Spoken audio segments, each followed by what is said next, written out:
बच्चों आज हम आपको पढ़ाओगे nature of C x bond. क्या पढ़ाओगे? Nature of C x bond. तो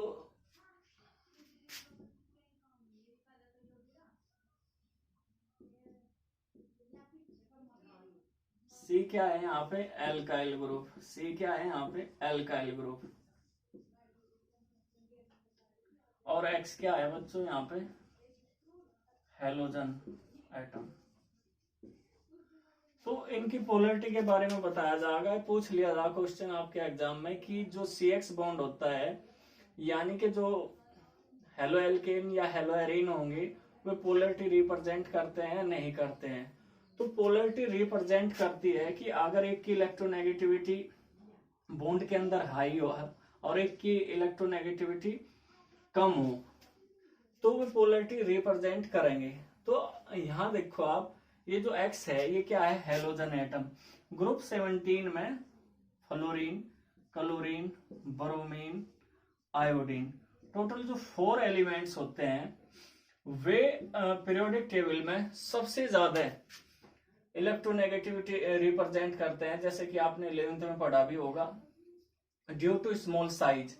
इनका स्मॉल साइज होता है, इस वजह से इनकी एटॉमिक रेडियाई क्या हो जा? डिक्रीज हो जा। एटॉमिक रेडियाई डिक्रीज होने से इफेक्टिव न्यूक्लियर चार्ज इंक्रीज हो जा। इफेक्टिव न्यूक्लियर चार्ज इंक्रीज हो जा, इस वजह से ये क्या करेंगे? शेयरिंग के इलेक्ट्रॉन, अपने और कार्बन के बीच की जो शेयरिंग के इलेक्ट्रॉन है वो अपनी ओर क्या कर लेंगे? शिफ्ट कर लेंगे। वो क्यों हो पा रहा है? इसके साइज छोटा होने की वजह से, स्मॉल साइज होने की वजह से और इफेक्टिव न्यूक्लियर चार्ज की वजह से। जैसे जैसे साइज छोटा होता चला जाए एटम का, ऐसे ऐसे इफेक्टिव न्यूक्लियर चार्ज इंक्रीज होता चला जा। तो साइज स्मॉल होने की वजह से जो हेलोजन एटम है ये अपने और कार्बन के बीच की शेयरिंग के इलेक्ट्रॉन अपनी ओर क्या कर लेगा? शिफ्ट कर लेगा। और शिफ्ट करने की वजह से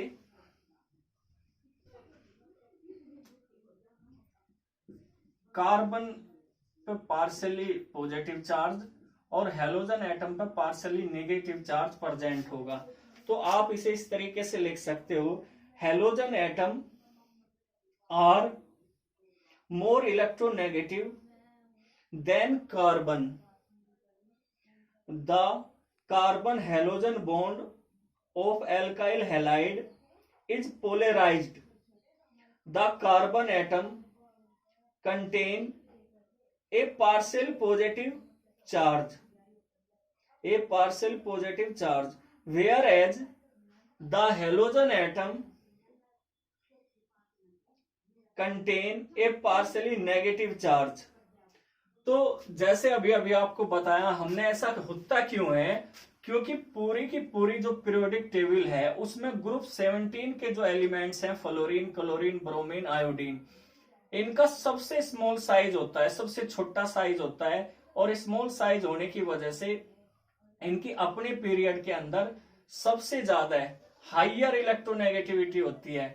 यानी सबसे ज्यादा अगर इलेक्ट्रोनेगेटिव एलिमेंट आप देखोगे, फ्लोरीन, क्लोरीन, ब्रोमीन, आयोडीन है अपने पीरियड में। और पीरियोडिक टेबल में भी अगर हम देखें तो फ्लोरीन सबसे ज्यादा इलेक्ट्रोनेगेटिव एलिमेंट होता है।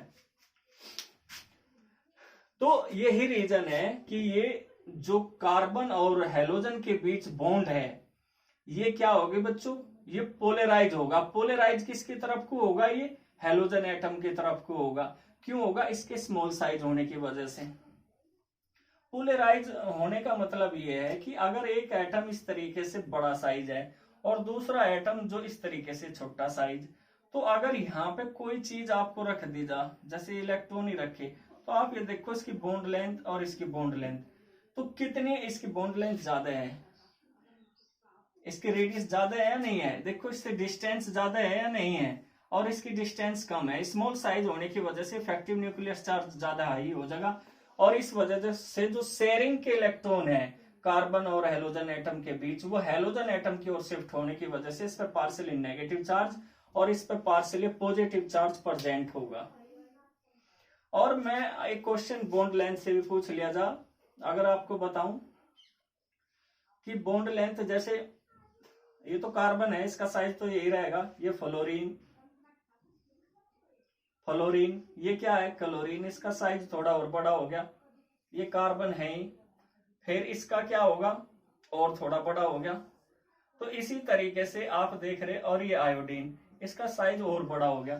तो फ्लोरीन हालांकि थोड़े ज्यादा बड़े से बन गए, लेकिन fluorine carbon, carbon chlorine, carbon bromine, carbon iodine. तो आप ये देख रहे लगातार क्या हो रहा, हेलोजन एटम का साइज इंक्रीज हो रहा। तो साइज इंक्रीज होने की वजह से लगातार इनकी बॉन्ड लेंथ भी क्या होगी बच्चों, इंक्रीज होगी।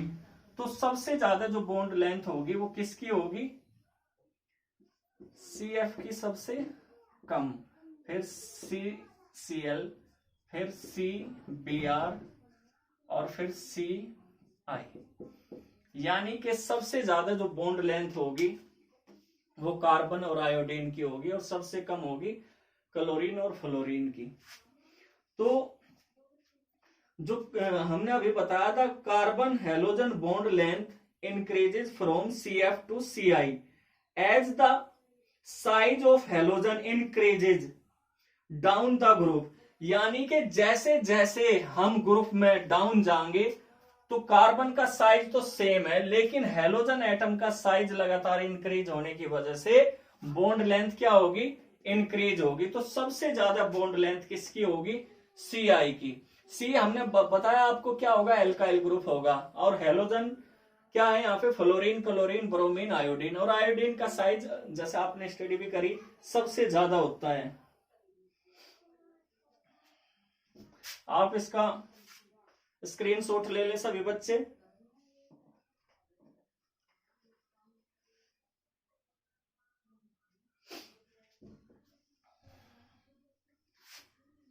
अभी आप देखो, जैसे जैसे हम मूव करेंगे फ्लोरीन टू आयोडीन, तो इलेक्ट्रोनेगेटिविटी ऑफ हेलोजन डिक्रीजेज होगी, therefore the polarity of CX bond and hence the dipole moment of the haloalkane should also decrease।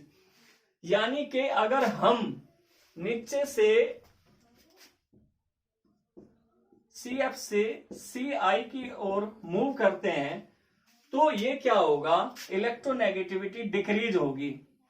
Electronegativity क्या होती है, साइज अगर इंक्रीज होगा तो इलेक्ट्रोनेगेटिविटी क्या होगी बच्चों, डिक्रीज होगी।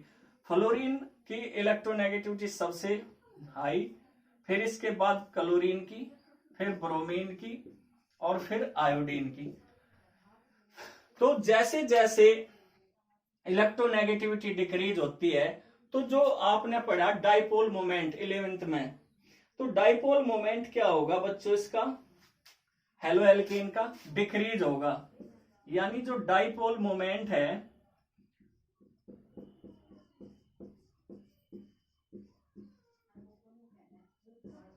वो क्या होगा, जिसे म्यू से रिप्रेजेंट किया जाए, और ये क्यू इंटू डी या आर भी आप इसे लिख सकते हो। ये क्या होता है आपने पढ़ा होगा डिटेल से, ये चार्ज होता है क्यों, और ये क्या होती है, डिस्टेंस या रेडियस होती है इनके बीच की, ये ठीक है बच्चों। और ये इन पे जो चार्ज प्रेजेंट होता है, आप क्यू पॉजिटिव ले लो या क्यू नेगेटिव, तो ये चार्ज इंटू डिस्टेंस पे डिपेंड करता है डाइपोल मोमेंट। तो जैसे जैसे हम नीचे की ओर जाएंगे हेलोजन ग्रुप में, तो इलेक्ट्रोनेगेटिविटी क्या होती चली जा, साइज बढ़ने के साथ साथ डिक्रीज होती चली जा। और जैसे जैसे हेलोजन एटम का साइज इंक्रीज होगा, ऐसे ऐसे डाइपोल मोमेंट भी क्या होगा, डिक्रीज होगा। लेकिन इसमें भी एक एक्सेप्शनल केस है बच्चों, जो डाइपोल मोमेंट होता है सबसे ज्यादा जो डाइपोल मोमेंट होगा वो किसका होता है, Cl।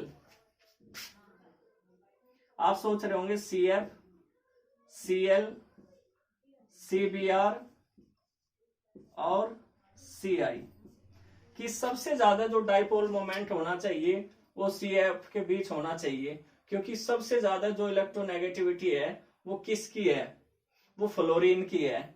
आप देखो इनकी जो डिस्टेंस मेजर करी जा बच्चों, वो की जा पिकोमीटर में, और पिकोमीटर आपको पता 1 pm 10⁻⁻12 मीटर के बराबर होता है।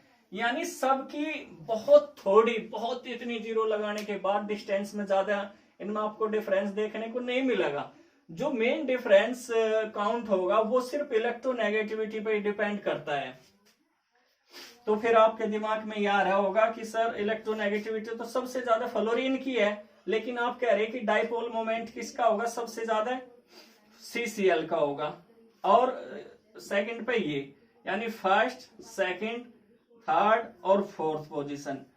तो ऐसा क्यों होता है, तो मैं आपको थोड़ा सा इसके बारे में बताऊं। आपने पढ़ी होगी इलेक्ट्रॉन गेन एंथैल्पी, क्या स्टडी करी होगी आपने, इलेक्ट्रॉन गेन एंथैल्पी। तो आपको पता होना चाहिए जो फ्लोरीन है और क्लोरीन, इनमें जो इलेक्ट्रॉन गेन एंथैल्पी होती है वो सबसे ज्यादा दोनों में क्लोरीन की होती है, ये आपने बिल्कुल पढ़ा होगा। तो ऐसा क्यों होता है, इलेक्ट्रॉन गेन एंथैल्पी क्या होती है कि कोई भी जो एटम इलेक्ट्रॉन क्या करता है, ऐड करता है, एडिशन करता है, तो उसे इलेक्ट्रॉन गेन एंथैल्पी, और उस दौरान जितनी एनर्जी रिलीज होती है वो इलेक्ट्रॉन गेन एंथैल्पी कहलावे बच्चों। तो आप यहां देखो, जब जो फ्लोरीन है स्मॉल साइज होने की, ऐसा होता क्यों है, एक्सेप्शनल केस है क्यों, क्योंकि जो फ्लोरीन है इसका स्मॉल साइज होता है, बहुत छोटा साइज होता है, यानी कि जो इलेक्ट्रॉन गेन एंथैल्पी है उसमें इसका साइज बहुत छोटा होने की वजह से, और इसमें जो डी ऑर्बिटल है वो अब्सेंस होने की वजह से, यानी अनुपस्थित होने की वजह से डी ऑर्बिटल, इस पे इलेक्ट्रॉन की डेंसिटी काफी हाई हो जा, क्या हो जा बच्चों, इलेक्ट्रॉन की डेंसिटी काफी हाई हो जा, और इलेक्ट्रॉन की डेंसिटी हाई होने की वजह से इसकी पोलरिटी थोड़ी सी क्या हो जा, नेगेटिव हो जा, यानी कि इसकी इलेक्ट्रॉन डेंसिटी फ्लोरीन की हाई होने की वजह से कोई भी जो इलेक्ट्रॉन होगा इस पर भी नेगेटिव चार्ज और इस पर भी नेगेटिव चार्ज, इसमें डी ऑर्बिटल तो होनी, तो इनके बीच रिपल्सन फोर्स काम करता है, क्या काम करता है, रिपल्सन फोर्स, और इस इलेक्ट्रॉन को फिर इसमें है ना काफी जबरदस्ती एनर्जी दे के इसमें ऐड किया जा, और जब इसमें एनर्जी दे के इसे ऐड किया जाएगा फ्लोरीन के अंदर, तो इसकी जो इलेक्ट्रॉन गेन एंथैल्पी है वो कैसी हो जाएगी, वो पॉजिटिव हो जाएगी, नेगेटिव होने के बजाय, यानी एनर्जी रिलीज करने के बजाय थोड़ी एनर्जी क्या कर रहा है, एब्जॉर्ब कर रहा। तो यही रीजन है कि जो डाइपोल मोमेंट है वो सबसे ज्यादा CCl का, और सेकंड पोजीशन पे CF का, और थर्ड पोजीशन पे CBr का होता है, और फोर्थ पोजीशन पे CI का। तो ये एक्सेप्शनल केस क्यों है इसके बारे में भी हमने आपको बता दिया। तो ये था बच्चों nature of CX bond. Okay.